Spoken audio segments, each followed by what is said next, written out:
Vous connaîtrez la vérité, et la vérité vous affranchira, et si donc le Fils vous affranchit, vous serez réellement libre. Jean 8 versets 32, 36. Je vous salue tous au nom de notre Seigneur Jésus-Christ de Nazareth, que sa paix et sa grâce vous soient totalement multipliées et j'espère que vous allez bien. Voilà, nous sommes là une fois de plus pour continuer de sonner la trompette. Nous sommes déjà dans notre troisième partie sur la Kabbale juive, les ministères des anges, des Talites, l'équipa, la fête Hanouka, afin que les élits ne soient pas emportés à tout vent de la doctrine. Et voilà, sans plus tarder, je nous laisse écouter voilà, l'émission et après nous allons y revenir comme nous le faisons toujours. Merci. De la Kabbale juive et particulièrement aujourd'hui avec le docteur Wilson El Maniema, nous parlons de ce phénomène Hanouka. Parce que c'est tout le monde qui en parle. Hanouka, c'est quoi Hanouka? Quels sont les fondements de cette affaire? L'historique, les origines. Est-ce que ça nous rapproche, ça nous ramène de Dieu? Autant de questionnements qui valent leur pesant d'or, des questions qui taraudent les esprits des enfants de Dieu à propos, mais nous allons quand même découvrir certaines vérités aujourd'hui. Les Écritures sont là. Hanouka, la fête de la dédicace et les passages abominables du Talmud.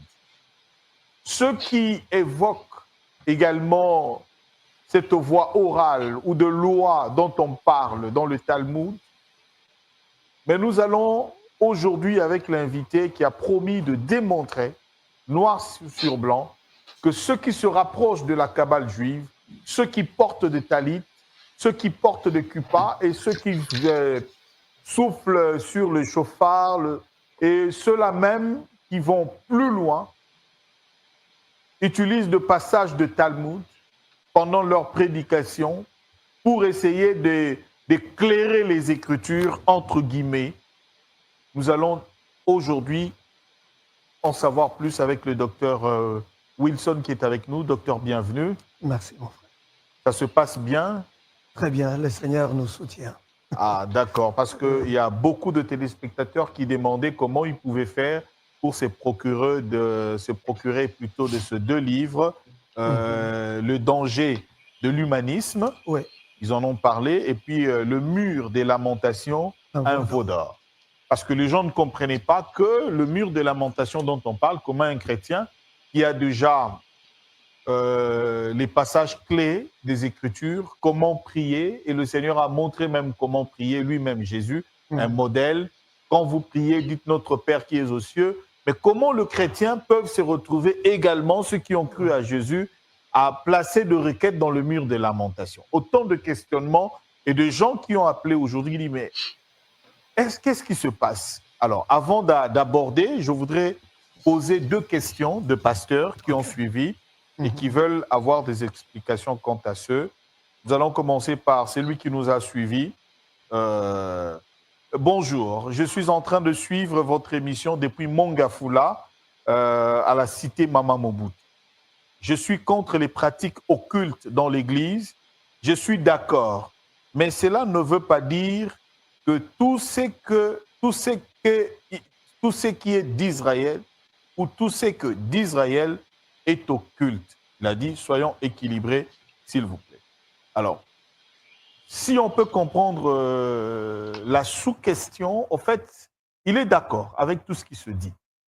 Mais maintenant, son questionnement vaut son pesant d'or du fait de savoir, est-ce que tout ce qui est d'Israël est mauvais aujourd'hui?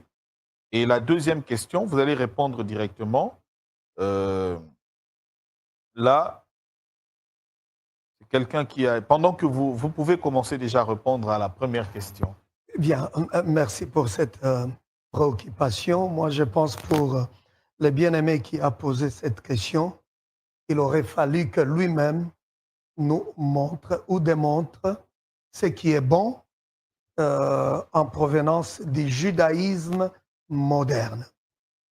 Il faut dire ici, c'est important de le signaler, qu'il y a aussi des Juifs messianiques.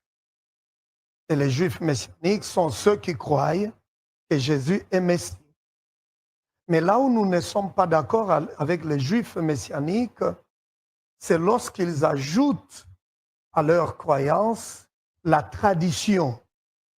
Et la tradition qu'ils ajoutent, il y a le port des talits, le port de la kippa, parce qu'on n'a pas eu le temps de parler de la kippa. Celui qui porte la kippa veut dire quoi? J'affirme que je suis juif, je ne suis pas chrétien. Comme les chrétiens ont leur emblème, leur symbole, qui est la croix, alors les juifs talmudiques ont adopté leur symbole, qui est l'étoile. Vous voyez sur les bérets, en fait la kippa, c'est ça le béret, il y a ce symbole de l'étoile, qu'eux appellent l'étoile de David. En fait, c'est un symbole maçonnique. Ça, c'est juste pour faire la différence et pour affirmer que nous ne sommes pas chrétiens, nous sommes juifs. C'est pour cette raison qu'il serait important, la personne qui vient d'intervenir, qu'il puisse nous dire qu'est-ce qui est bon alors de ce judaïsme moderne et talmudique. Ça sera une très bonne chose. Et je l'ai dit, je le répète, il y a des juifs messianiques qui croient que Jésus est Messie, mais malheureusement, ils sont un peu comme dans une forme de syncrétisme avec la tradition. C'est pourquoi vous les voyez porter le talit, la kippa et autre chose. Donc voilà un peu, il faudrait que lui-même soit précis, parce qu'aujourd'hui, il faut le dire clairement, il n'y a rien de bon qui vient du judaïsme moderne talmudique. Voilà. C'est le judaïsme apostasien. Donc, c'est ça. Bonjour, Men of God, Roland Issot. Moi, c'est le pasteur Nathan Maleng. Je suis pasteur à l'église Sainte-Cré, Ministry. J'avais une question à poser au docteur Wilson, si vous le permettez. Je voulais savoir quelles sont les conséquences de toutes ces pratiques du judaïsme et les gens qui prient dans ces églises. Hériteront-ils la vie éternelle? Quelles sont les conséquences, justement, de ces pratiques dans l'Église? Les conséquences sont désastreuses. Ces gens ne sont pas d'accord. Ils ne croient pas en Jésus comme leur Messie. Ces gens tordent le sens des Écritures. Ces gens ne présentent pas Jésus comme le sauveur de l'humanité. Ces gens ne parlent pas de Yahweh. Ça, c'est très clair. Ils présentent un autre Dieu. Ils ne parlent pas de Yahweh, ils ne parlent pas de Jésus sauveur. Et pourtant, le salut ne se trouve que dans Jésus, au nom de Jésus. La réponse est claire. Ces gens qui croient ou qui sont impliqués dans la cabale juive ont refusé Jésus, par conséquent, ils n'ont pas le salut. Ceux qui prient, quand bien même ils sont ignorants, l'ignorance n'est pas une excuse. La Bible est claire, mon peuple périt, faute d'ignorance. La Bible ne dit pas parce qu'il est ignorant, alors il sera excusé. Donc ceux qui partent, ceux qui sont fanatiques, qui refusent d'écouter la vérité, c'est ce que nous sommes en train de dénoncer aujourd'hui. Il y a des gens, au lieu de défendre la parole de Dieu, ils défendent leur gourou.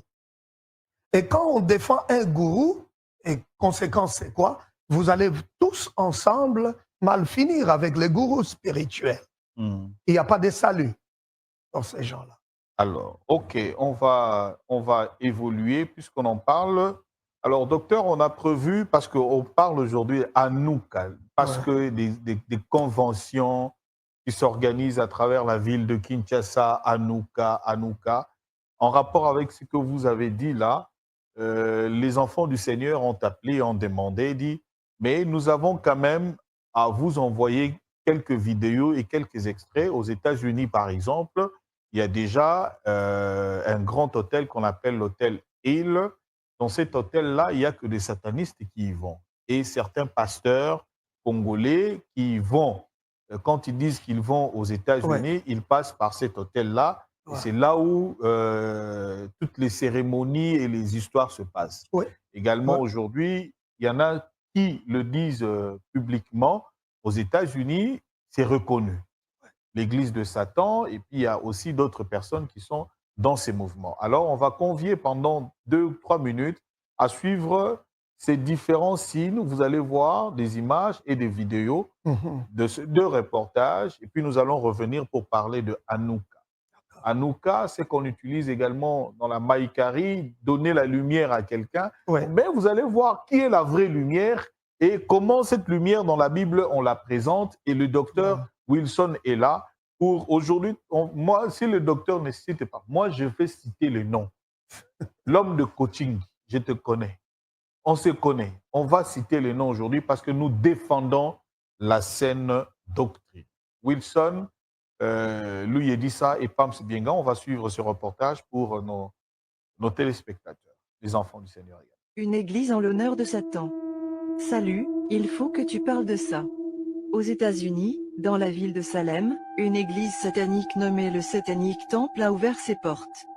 Regardez les images, tout est là, les peintures malsaines. Voilà, mes chers frères et sœurs, voilà, le temps de l'Apocalypse. Le temps est vraiment mauvais. On peut aussi voir beaucoup d'autres tableaux malsains avec tout le symbolisme satanique. Regardez cette statue de Baphomet entourée de 2 enfants, c'est vraiment malsain, je vous le dis.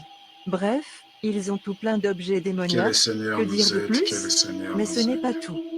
Ils font même du commerce avec tout plein d'objets à l'effigie satanique, avec des livres de jeux sataniques pour enfants, c'est de la folie pure. Aux yeux de la loi, c'est une vraie église, car le fisc américain a considéré que le Satanic Temple remplissait les conditions requises pour être reconnu comme une église légitime. C'est la première fois que ça arrive. Tout le symbolisme est là. Ces fidèles prêtent allégeance à Lucifer en récitant Avenue Satan et arborent des cornes de diable lors de cérémonies face à une croix érigée à l'envers. Ils prient Baphomet que l'on commence malheureusement à bien connaître. Ce monde devient dingue, ce genre de blasphème est de plus en plus courant. Voilà. Je vous en prie, faites attention à vous. Merci pour le partage. Bien-aimés dans le Seigneur, l'heure est grave. C'est l'heure pour les chrétiens de se lever pour l'évangélisation. Nous sommes dans la fin des temps. Observez un peu ce véhicule qui est stationné sur le parking d'un centre commercial et qui est à la recherche de fidèles, des adeptes pour le diable. Un homme est étonné de ce véhicule, alors prendra son téléphone et commencera à filmer cet homme et à lui poser quelques questions. Et comme vous pouvez le voir sur le véhicule, il est écrit clairement Église de Satan avec une croix inversée. Il est écrit à l'arrière Antéchrist, Église de Satan, etc., etc. Et qu'il est véritablement en train de recruter, de chercher les adeptes de Satan avec un corbeau au-dessus de la toiture. Mais bien aimés dans le Seigneur, les gens qui travaillent pour le diable n'ont plus peur. Ils se lèvent en plein jour pour recruter des gens. Cela est une sonnette d'alarme pour chaque chrétien. Levez-vous, n'ayez pas honte d'annoncer l'évangile. Parlez aux gens de l'évangile. Voici ces gens qui sortent en plein jour et qui sont en train... Voilà, merci beaucoup la réalisation. Docteur, on est à vous, Hanouka, mais on a quand même retrouvé certains tentacles qu'on utilise dans les églises aujourd'hui au Congo et les drapeaux. Quelqu'un a appelé pour dire, mais dans les églises où il y a toujours les drapeaux d'Israël, est-ce que ces gens sont aussi plongés dans la Kabbale? Une très bonne question. Avec votre permission, j'aurais souhaité vous proposer, avant de commencer avec Hanouka, parce que je viens de voir quelque chose de commun là. Allez-y. C'est l'étoile dite de David. Parce qu'aujourd'hui, dans les églises, comme vous venez de le dire, il y a les drapeaux d'Israël avec cette étoile, l'emblème de l'étoile de David. C'est comme si David lui-même avait une étoile particulière. David n'en avait pas. En fait, ça c'est un signe ou un symbole maçonnique qui a été adopté par les Rothschild. C'est une famille très influente chez les Juifs qui contrôle les banques à travers le monde. Ce sont eux qui ont adopté ce symbole étoile de David, qui est une étoile maçonnique, parce que lorsque on a créé Israël en 1900, l'État d'Israël en 1948, au lieu de prendre l'emblème des chandeliers, alors ils ont pris cet emblème, étoile de David, qui est un symbole maçonnique. Et vous allez voir ça dans certaines églises. Il y a ceux qui mettent le drapeau d'Israël par ignorance, mais d'autres parce qu'ils sont impliqués dedans. Hier, nous avons dit quelque chose quand on parlait des causes de l'infiltration de l'occultisme dans le milieu chrétien. On a parlé de l'engouement vers Jérusalem, vers le sionisme évangélique. Ces gens nous ont rendu un très mauvais service. Et c'est même une cause profonde de l'infiltration de la cabale juive. Je vous donne un exemple.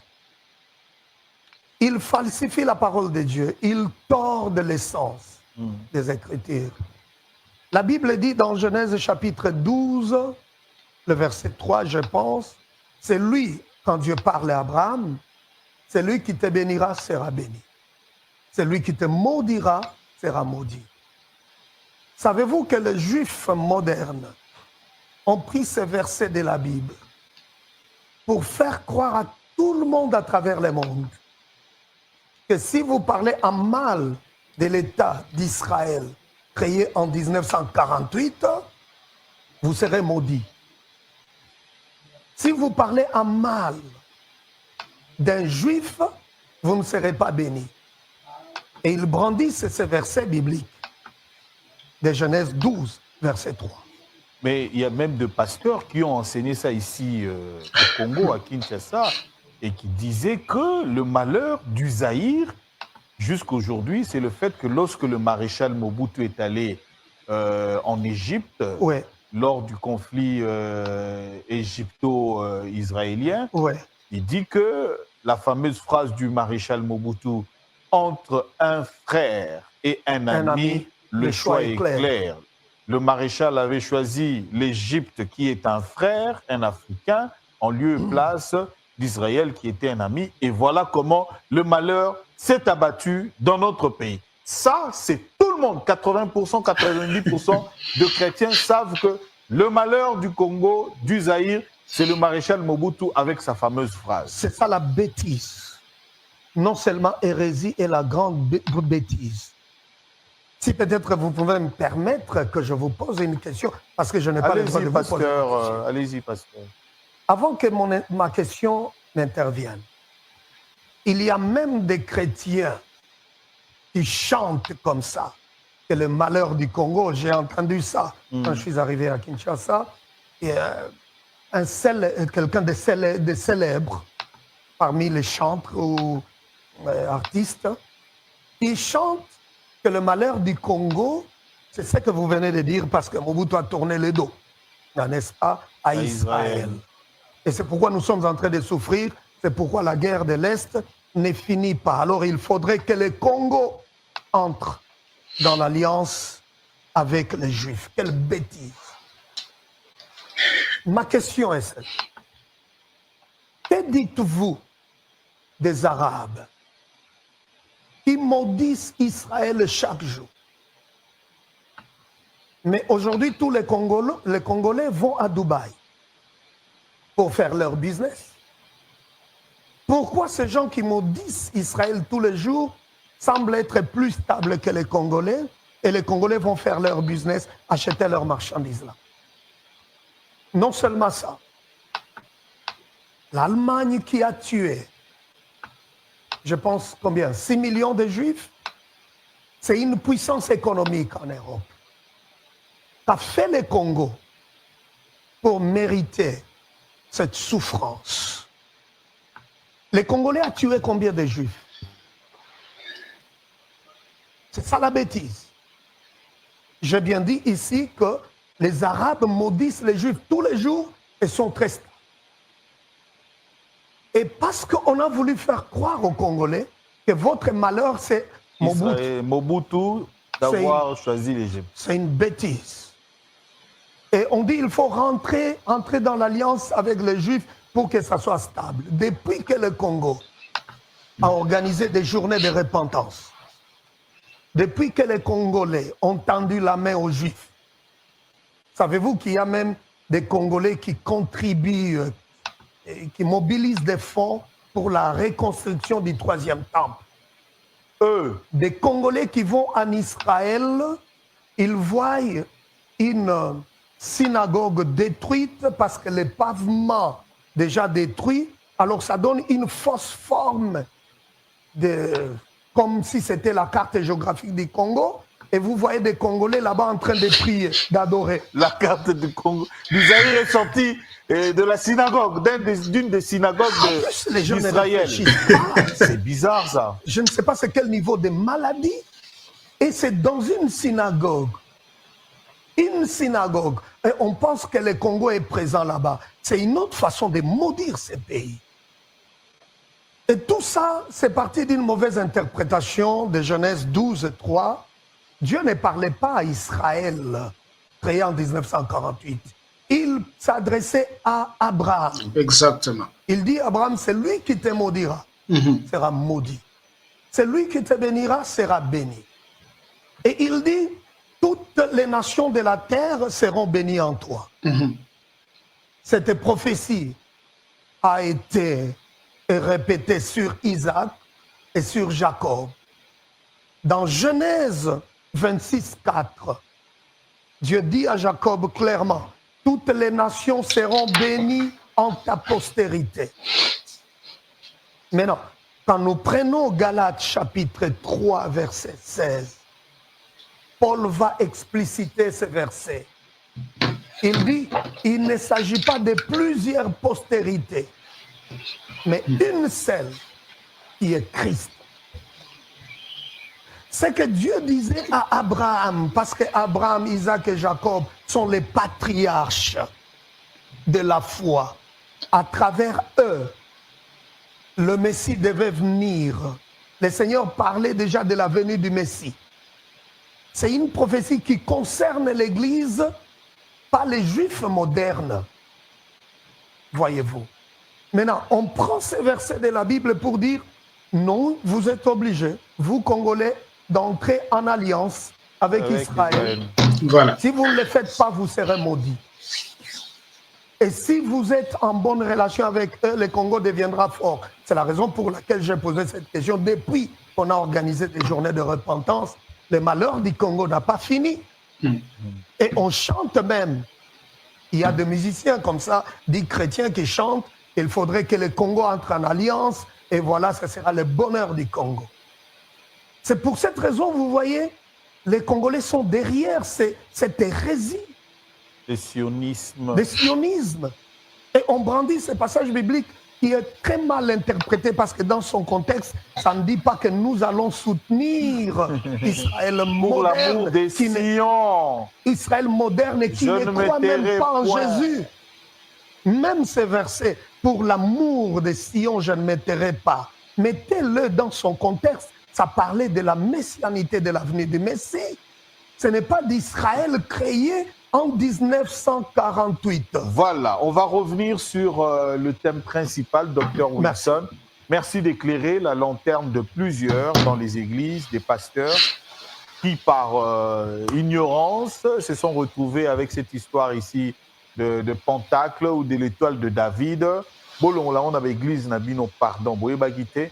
Bolon, là, l'église, et puis l'église, voici l'étoile de David. Voilà, c'est ça, l'étoile de David. Il y a ces drapeaux dans les églises. Attention quand vous voyez une église avec ces drapeaux. Attention, sortez. Clairement, comme on a vu les images, église de Satan ou bien Nini, Toyeba. Arrêtez de mettre l'église de Dieu, l'église de Jésus et tout ça. Voilà. Hanouka, Jésus en pleurs. C'est quoi cette histoire d'Hanouka? Rappelle-nous un peu. C'est triste. Comme on a parlé autrefois des talits, qu'un chrétien en aucun cas ne peut porter les talits, c'est la même chose avec Hanouka. Un chrétien ne peut pas parler de cette fête Hanouka célébrer Hanouka. Hanouka, en hébreu, un mot hébreu qui veut dire inauguration, qui veut dire dédicace. Parce qu'il s'agit de la dédicace du temple. On va en parler. Et cette célébration Hanouka commémore ce que les Juifs modernes appellent le miracle de la lumière. Et ces miracles de la lumière survenus dans le temple lorsque un certain Jude Maccabée avait dédié de nouveau le temple qui était souillé.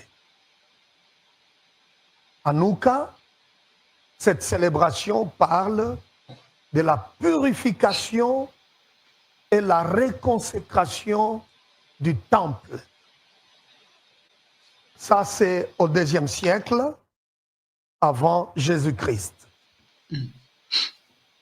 Il y avait un certain roi au nom de Épiphané, Antiochus, et c'est lui qui avait pris la ville de Jérusalem et le temple. Épiphané, c'est le roi, c'est le Cide, là, il s'agit de Grecs, la monarchie grecque. Et quand il a pris la ville de Jérusalem et le temple, il a tué 40 000 juifs, 40 000 habitants, et 40 000 autres étaient vendus. Et après quoi, il a tué une truie qu'il a consacrée, qu'il a sacrifiée sur l'autel des holocaustes. Le temple était souillé. Là, c'est avant Jésus-Christ. 3 ans après, un certain Jude Maccabée, avec tous les Juifs qui étaient révoltés, ont repris la ville et les temples. C'est alors que Jude Maccabée a reconsacré le temple. Le temple. Voilà, à partir de là, si on peut se poser la question, qui a institué la fête Hanouka qu'on appelle la fête de la dédicace? C'est ce Maccabée-là, le Jude Maccabée, pour dire que c'est une faute politique, une fête politique, voulais-je dire, excusez-moi, parce que ça représente, ça parle de la victoire juive, de l'armée juive sur les Grecs. Et c'est cette armée qui a récupéré le temple et la ville. C'est une fête politique, pas biblique. Alors, à partir de là, il faut ajouter que ce n'est pas Moïse qui a parlé ou qui a donné cette fête, parce qu'elle ne figure pas parmi les 7 plus grandes fêtes de Moïse. Elle n'est pas là. Elle n'est pas biblique. C'est la tradition rabbinique qui parle de Hanouka, pas la Bible. Et si on parle de cette fête, déjà, c'est une fête qui dirait 8 jours. Même ceux qui célèbrent Hanouka aujourd'hui ne sont même pas fidèles à l'égard de Hanouka, parce que les Juifs, pour eux, c'est 8 jours. Et pourquoi 8 jours? Selon la tradition rabbinique, les jours où Maccabée était en train de dédier, de reconsacrer le temple, il avait besoin d'allumer les chandeliers, mais il n'y avait pas assez d'huile. C'est alors qu'on va retrouver quelque part une fiole d'huile qui ne pouvait pas tenir pour toute une journée. C'est là qu'il parle maintenant de miracle, parce que, curieusement, d'une façon surnaturelle, cette huile a servi pendant 8 jours. Et raison pour laquelle, je dis encore une fois, ce n'est pas la Bible, c'est la tradition rabbinique. Hanouka doit être célébré pendant 8 jours. Seulement, pas au-delà. Mais déjà, dans la Bible, il n'y a aucune fête dans la Bible qui a pris 8 jours de célébration. C'est seulement Hanouka. Cette tradition Qui n'est pas dans la Bible. qui n'est pas dans la Bible. Qui est politique. Qui est politique Liée à la victoire des Juifs sur les Grecs. sur les Grecs. Parce qu'ils ont récupéré le temple et la ville de Jérusalem. Autre chose. Parce que nous disons là que ce n'est pas une fête biblique parce qu'elle n'est pas parmi les plus grandes fêtes. En fait, les 7 plus grandes fêtes, si je peux citer, nous avons la Pâque, le pain sans levain, la gerbe des prémices, la Pentecôte, la fête des trompettes, l'expiation, Yom Kippour, la fête des tabernacles. Il y en a 7, mais pas Hanouka. Parce que Hanouka vient de la tradition rabbinique du Talmud. Exactement. Oui, ok, hein? Voilà. Ce n'est pas Moïse. Exactement. Alors, pourquoi? Ça, c'est ça, une question de curiosité. Déjà, toutes les 7 fêtes dans la Bible indiquent la venue du Messie. Exact. Toutes les 7. Parlent de la venue du Messie, proclament l'œuvre du Christ dans le plan de la rédemption. Très bien. Hanouka n'est pas là. Yes. Mais une question de curiosité, ça nous sert à quoi de célébrer Hanouka? Voilà. D'autant Bino, plus. Okendara, Hanouka. Ouais. Les Anini. D'autant plus, cette fête-là n'est pas biblique. C'est une tradition des rabbins. C'est comme quelqu'un qui dirait, bien moi, je refuse d'obéir à Jésus, je vais obéir aux rabbins. Parce que ce sont eux qui ont institué cette fête. Et obéir au rabbin, c'est injurier Jésus. Tout à fait, parce que Jésus lui-même a dit, mes brebis écoutent ma voix, entendent ma voix, eux me suivent. Nous suivons Jésus. Nous ne suivons pas le rabbin. Vous comprenez? C'est ça le problème avec Hanouka. Si on parle de cette fête, comme je l'ai dit tout à l'heure, ça pointe vers Jésus. Ça annonce la venue du Messie. Jésus est déjà venu. C'est la raison pour laquelle nous n'avons aujourd'hui aucun droit de célébrer les fêtes comme ça s'est passé dans l'ancienne alliance. Parce que toutes ces fêtes, toutes ces lois cérémonielles ont été accomplies en Jésus à la croix de Golgotha. Amen. Mais nous sommes surpris aujourd'hui, c'est curieux de voir même certains chrétiens et même des pasteurs dans leur pèlerinage en Israël qui vont célébrer l'expiation, le Yom Kippour en Israël. Yom Kippour, l'expiation, Sacrifice. ça symbolise la mort de Jésus à la croix. Très bien. Mais célébrer Yom Kippour aujourd'hui, c'est une autre façon de dire en substance, je ne crois pas à l'œuvre de la croix. Jésus n'est jamais monté à la croix, il n'est jamais mort pour nous. Donc, on sape même l'existence de Jésus, la raison de la venue de Jésus. En substance, encore, ça veut dire, j'attends un autre Messie. Et qui est cet autre Messie? Parce que le judaïsme moderne ne croit pas que Jésus est le sauveur et le Messie. J'ai entendu un jour à Kinshasa, j'étais ici, un prophète, entre guillemets, dire qu'il y a une différence entre Christ et Jésus. C'est l'enseignement qui a rempli aujourd'hui pratiquement tous les terrains à Kinshasa. Waouh! Le Christ, ce n'est pas Jésus. Jésus n'est pas le Christ. On le sépare toujours. Mon Dieu! C'est quoi cette histoire-là? C'est terrible. C'est ça l'esprit, au fait. Ce sont même des à la agents. Rose-Croix, on en parle. On dit que Christ, c'est l'esprit supérieur. C'est ça qui était chez... Le Christ cosmique. C'est ça qui était même chez Osiris, Horus et tous ces personnes, même sur Bouddha et tout. Vous savez, c'est ça l'enseignement qui est répandu. Il faudrait que les chrétiens comprennent et refusent le fanatisme. Nous avons des gens qui menacent la doctrine, la sainte doctrine de Jésus aujourd'hui.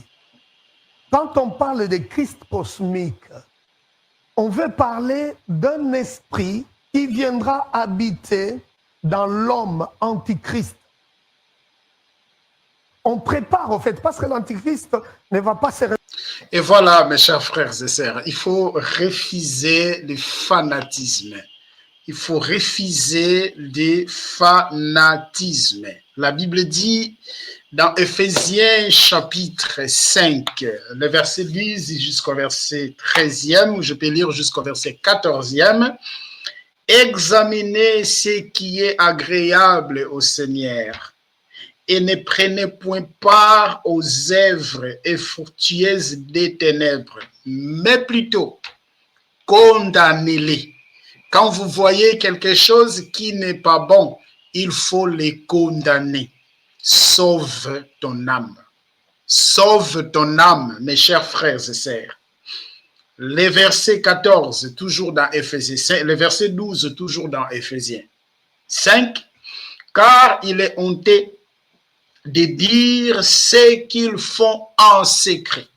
Le verset 13, mais tout ce qui est condamné est manifesté par la lumière, car tout ce qui est manifesté est lumière. 14. C'est pour cela qu'il est dit, réveille-toi, toi qui dors, réveille-toi d'entre les morts et Christ t'éclairera.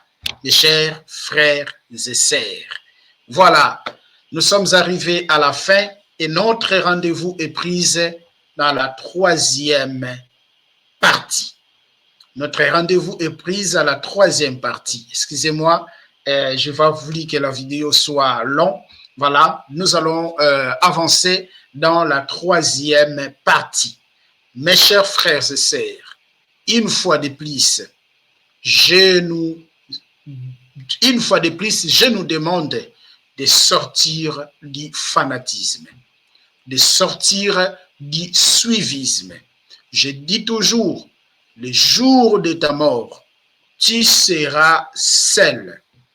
Le pasteur peut t'accompagner au cimetière. Les fidèles, tes frères, tes sœurs peuvent t'accompagner. Mais sache-le que dans la tombe, tu seras seul. Et tu te présenteras seul devant Jésus-Christ.